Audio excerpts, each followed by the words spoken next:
Hi friends, तो आज की वीडियो में हम सीखने वाले हैं कि कैसे आप प्रीलिम्स लेवल के पीओ लेवल वाले डेट एंड मंथ पजल्स को एग्जामिनेशन के अंदर सॉल्व करेंगे और पूरा आपको एग्जाम के अंदर जैसे सॉल्व किया जाता है या स्टूडेंट्स करते हैं उसी तरीके से आपको समझाएंगे। सबसे पहले देखिए स्टार्ट करते हैं। यहां पे हमारे पास क्या है, अब ये पीओ लेवल का क्वेश्चन है तो इसमें थोड़ा सा आपका क्लर्क लेवल से एडवांस कुछ यहाँ पे टॉपिक रहता है। जैसे यहाँ पे आपको पर्सन गिवन रहेगा कि कितने पर्सन है, उसी के साथ साथ आपको मंथ भी गिवन रहेगा कि कौन कौन सा मंथ होगा, और आपको ये भी दिया रहेगा कि वो यहाँ पे कुछ सेमिनार को अटेंड कर रहे हैं और उन सेमिनार्स के नाम हैं कि फिजियोलॉजी का सेमिनार हो गया, बायोलॉजी का, हिस्ट्री का, सोशोलॉजी का और मैथमेटिक्स का। यानी आपके पास यहाँ पे 3 कंडीशंस जो हैं वो हमारे पास दे रखी हैं। तो पहले आपको क्वेश्चन में यही देख लेना है सबसे पहले कि आपके पास कितनी कंडीशंस दे रखी हैं। तो हमारे पास पर्सन है, यहां पे हमारे पास मंथ के नाम गिवन है और हमारे पास कुछ सब्जेक्ट्स के नाम गिवन है। तो हम सबसे पहले क्या कर लेते हैं, किसी एक चीज को यहां पे फिक्स कर लेते हैं। और आप सभी लोग जानते हो कि हम हमेशा मंथ वाला जो हमारा रहता है उसे हम फिक्स कर लेते हैं। अब ये फिक्स का क्या मीनिंग है देखो समझते हैं। यहां पे जनवरी, फरवरी, मार्च, अप्रैल, मई, जून और जुलाई की बात की, यानी कि टोटल 7 मंथ्स की बात की गई है। तो स्टार्ट करते हैं, देखिए यहां से स्टार्ट करते हैं, ठीक है।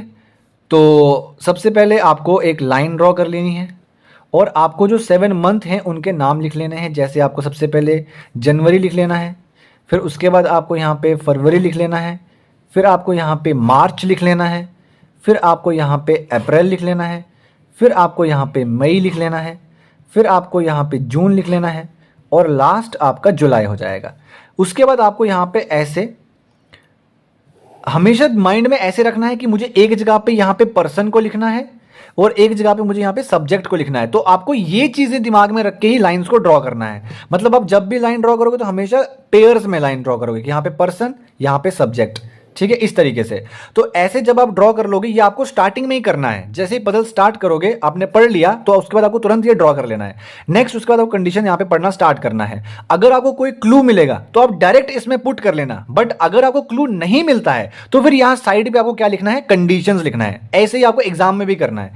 C will attend the seminar on mathematics in the month which has 30 days. देखो 30 डेज की बात की गई है ना, तो जनवरी को आपको तुरंत लिख लेना है कि जनवरी किस में आएगा, 31 में, इसमें कितना आएगा 28, इसमें कितना आएगा 31, इसमें कितना आएगा 30, इसमें कितना आएगा 31, इसमें कितना आएगा 30 और इसमें कितना आएगा 31। जुलाई और अगस्त दोनों ही 31 के होते हैं, बट यहां पे हमारे पास जुलाई दे रखा है तो यहां तक लिखेंगे।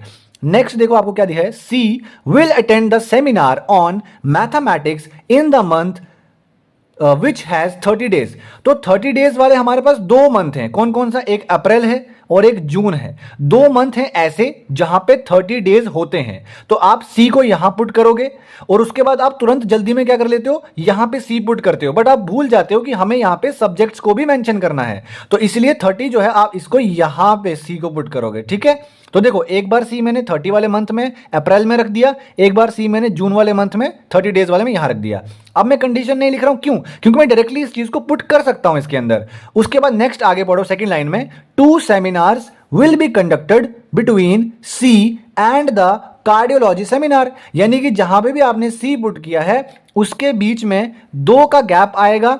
2 seminars will be conducted between C and the cardiology. तो देखो सी यहां पे है एक और ये 2 गैप छोड़ के मैं कार्डियो को यहां पे भी लिख सकता हूं। सी यहां पे है एक और 2 का गैप छोड़ के मैं कार्डियो को यहां पे भी लिख सकता हूं। अब आप लोग क्या करते हो, इसके लिए एक नेक्स्ट कंडीशन ऐसे अलग से बना लेते हो। तो वो हर टाइम हमको करना जरूरी नहीं रहता है, कभी कभी आपके एलिमिनेशन से ही आपका क्वेश्चन जल्दी सॉल्व हो जाता है, तो इसकी वजह से हमारा टाइम वेस्ट हो जाता है। जब अगर कोई कंडीशन इसमें से नलीफाई हो जाएगी, मतलब एलिमिनेट हो जाएगी, तो आप इसको बस छोटा सा क्रॉस मार दो और उसकी जगह पे दूसरा पुट कर दो, ठीक है, आगे सिखाएंगे। पर इस वाले कंडीशन में आपको सी का 2 गैप छोड़ के कार्डियो जो है वो आपको सिर्फ यहीं पे मिलेगा और कहीं नहीं मिल सकता, क्योंकि सी से नीचे हमारे पास कोई भी स्पेस गिवन नहीं है, ठीक है। उसके बाद देखो यहां पे अब हमने कार्डियो को फिक्स कर दिया, तो कार्डियो तक फिक्स कर दिया। अब नेक्स्ट थर्ड लाइन में seminar on biology is in May month, मतलब हमारे पास दे रखा है कि जो हमारा बायो का सेमिनार होने वाला है वो मई के मंथ में होने वाला है। तो देखो मई यहां पे है तो इसका मतलब बायो को मैं यहां लिख लूंगा और बायो को यहां पे लिख लूंगा। तो बायो मेरा फिक्स हो गया कि बायो मई मंथ में आएगा, इसके अलावा कहीं पे भी नहीं आएगा। G will attend a seminar on क्या दिया गया, G will attend a seminar on physiology, यानी कि जी जो है वो आपका फिजियो का अटेंड करेगा seminar.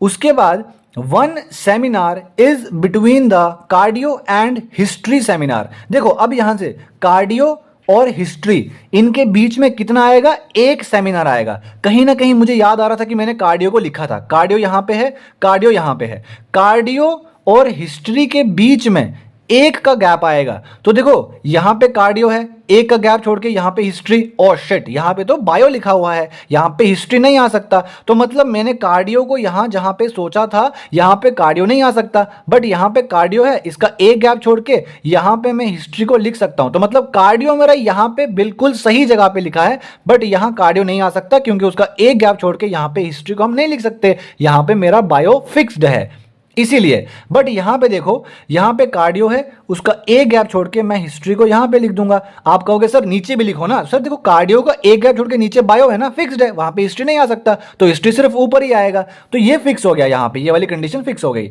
Next, two seminars are there between C and B. अब कुछ स्टूडेंट्स क्या करते हैं, जैसे ये पढ़ लेते हैं कि two seminars are there between C and B, तो वो तुरंत सी के पास चले जाते हैं, एक और दो क्या छोड़ के यहां पे भी बी लिख लेते हैं, एक और दो क्या छोड़ के यहां पे भी बी लिख लेते हैं। बट आपको पूरा लाइन पढ़ना है पहले अच्छे से। देखो two seminars are there between C and B के बीच में हु मैंने आपको हमेशा कहा था कि ये रिलेटिव प्रोनाउन होता है जो हमेशा अपने से पीछे वाले की बात करता है, यानी कि जो बी होगा वो अटेंड करेगा सोशियोलॉजी सेमिनार। तो क्या समझ में आया कि सी और बी के बीच में दो का गैप आएगा, लेकिन जो बी होगा वो सोशियोलॉजी वाला जो सेमिनार है वो अटेंड करेगा। अगर मैं सी यहां पे है, इसका दो गैप छोड़ के बी यहां लिख दूंगा तो बी मेरा कार्डियो वाले में आ जाएगा, बट बी को तो सोशियोलॉजी वाला सेमिनार अटेंड करना है। तो सी यहां पे है, इसका एक और ये दो गैप छोड़ के बी को यहां पे लिख दूंगा, और उसके सामने जो सोशियोलॉजी वाला है वो यहां पे लिख दूंगा, क्योंकि यहां पे मेरे पास स्पेस खाली है। बट यहां पे स्पेस खाली नहीं है ना, यहां पे तो कार्डियो है। अब देखो यहां पे सी यहां पे है, उसका एक और यहां पे दो गैप छोड़ के बी को यहां लिख दूंगा, लेकिन बी क्या अटेंड कर रहा है, सोशियोलॉजी वाला सेमिनार। बट क्या मैं बी के सामने यहां पे सोशियोलॉजी लिख सकता हूं, जी नहीं लिख सकता, क्योंकि यहां पे मैंने कार्डियो को पहले ही फिक्स करके रखा हुआ है। तो इस वजह से मेरा ये वाला कंडीशन क्या हो जाएगा, एलिमिनेट हो जाएगा। समझ में आया ना, सी यहां पे है, इसका दो गैप छोड़ने के बाद बी यहां पे है, और बी सोशियोलॉजी अटेंड कर रहा है, बट यहां पे तो हमने कार्डियो फिक्स करके रखा है, इसलिए मेरा ये वाला कंडीशन क्या हो जाएगा, एलिमिनेट हो जाएगा। अब आगे बढ़ते हैं और आगे देखते हैं, G will attend the seminar immediately before D, यानी कि डी के तुरंत पहले कौन सेमिनार को अटेंड करेगा, जी अटेंड करेगा, ठीक है। और उसके बाद जी हमारे पास पहले ही दे रखा था कि जी कौन सा वाला सेमिनार अटेंड करेगा, फिजियो वाला। तो देखो अब आप यहां पे चेक करो कि कहां पे मेरे पास दो कंटिन्यू स्पेसेस खाली मुझे दे रखी हैं। यहां पे डी लिख दूंगा तो यहां पे जी लिख दूंगा, बट जी के सामने फिजियो आना चाहिए, क्योंकि जी को क्या कौन सा सेमिनार अटेंड करना है, फिजियो वाला। तो अगर मैं डी को यहां लिख दूंगा, उसके ऊपर जी तुरंत यहां पे लिख दूंगा, क्योंकि इमीडिएट बोला गया है, पर जी के सामने यहां पे फिजियो को नहीं लिख पाऊंगा। तो मैं डी को यहां लिख दूंगा, जी को यहां लिख दूंगा, और उसके सामने जो फिजियो वाला है वो यहां पे लिख दूंगा। क्या यहां पे बिठा सकते थे, देखो डी यहां, इसके ऊपर जी यहां, पर जी के सामने फिजियो तो नहीं लिख सकता, क्योंकि वहां पे ऑलरेडी बायो जो है वो एडजस्ट किया हुआ है। तो इसलिए डी और जी के लिए सिर्फ एक ही स्पेस बची थी, वो यहां पे बची थी। नेक्स्ट आगे बढ़ते हैं, तो इन्होंने कहा है E will attend the seminar after A. अब आफ्टर ए का मतलब क्या होता है कि ए के बाद ई कहीं ना कहीं पे आएगा, और साथ में पूरा आगे तक पढ़ना है कि नीदर ई और nor a will attend the biology seminar. मतलब अगर मैं ए को यहां पे लिख भी दूं ना, तो ए और ई कोई भी बायो के प्लेस पे नहीं आ सकता, ए यहां पे नहीं आ सकता, ई यहां पे नहीं आ सकता। वरना आप लोगों के मन में ये भी तो आ सकता था ना कि ए के नीचे ई बोला गया है, तो ए यहां पे रख दो और ई को यहां पे रख दो, बट साफ साफ मना कर दिया गया है, neither E nor a will attend the biology seminar. तो मतलब ना ए और ना ई कोई भी बायो सेमिनार नहीं अटेंड करेगा। बट इतना तो बोला गया है कि ए के नीचे ही कहीं ना कहीं पे ई आएगा, तो फिर ई के लिए तो सिर्फ एक ही स्पेस बचता है, वो यहां पे बचता है। जो हमारे पास रह गया, हमारे पास ए बी सी एफ हमारे पास यहां पे रह गया, तो एफ को यहां पे मेंशन कर दो। और हमेशा ऐसा होता है कि आपका जब भी आप पीओ लेवल का एग्जामिनेशन सॉल्व करते हो ना ऐसे, तो वहां पे कोई ना कोई लास्ट में आपको रह जाता है, तो एफ यहां पे रह गया। अब यहां पे भी देखो क्या हो गया है,